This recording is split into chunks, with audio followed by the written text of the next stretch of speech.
आपण सध्या सासवडमध्ये आहोत. सासवडमध्ये हजारो लाखो वारकरी पंढरीच्या दिशेने निघलेले आहेत.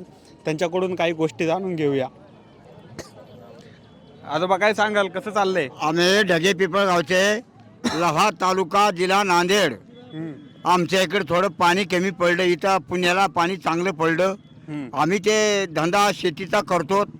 आम्हाला थोडं पाण्याकून थोडं आमचं पेरलेलं थोडं जरा वाळल्यासारखं होते.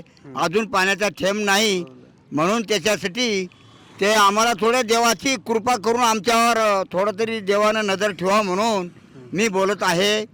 ते बोलायला अच्छा, मग तुम्ही आता पंढरीला कशासाठी चाललाय? पंढरीला जायचं, आम्हाला माऊली पंढरीला जायचं, पांडुरंगाच्या दर्शनासाठी नेहमी जातो. माऊलीचं दर्शन केलं, माऊलीची पालखी आलेली आहे, त्याच्यासाठी आम्ही त्याच्या पालखीसंग चालत आहे. आम्ही पंढरपूरला पांडुरंगाचं दर्शन घेण्यासाठी चालतो. म्हणजे पाऊस पडावं हे तुम्ही मागणी करताय, म्हणजे हो, सगळं घालताय हो, पंढरपूर. पाणी पडावं म्हणून देवाची आम्ही विनंती करतो.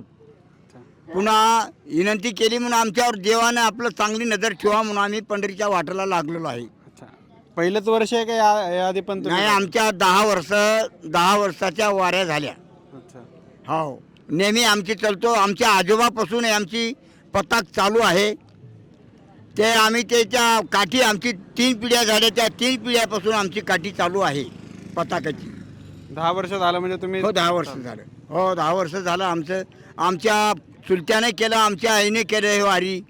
पुन्हा आम्ही काठी उचलली ती पताकाची. हां, आता याच्या मोहरी काय आपल्याला काय चाळ लागत नाही थोडा. बरं आहे, तुमच्याकडे पाणी चांगलं दिसायला आम्हाला. मेन पाण्याचा प्रॉब्लेम आहे तुमचा. हा, पाण्याकडूनच आमचं हे झालं. ते आता आम्हाला थोडी आम्ही गडबड करतो. आमचे माणसं मोहरी गेले की आम्ही चुकल्यासारखं होतो. आम्हाला जाऊ द्या. ठीक आहे, ठीक आहे, धन्यवाद. रामकृष्ण, रामकृष्ण, रामकृष्ण.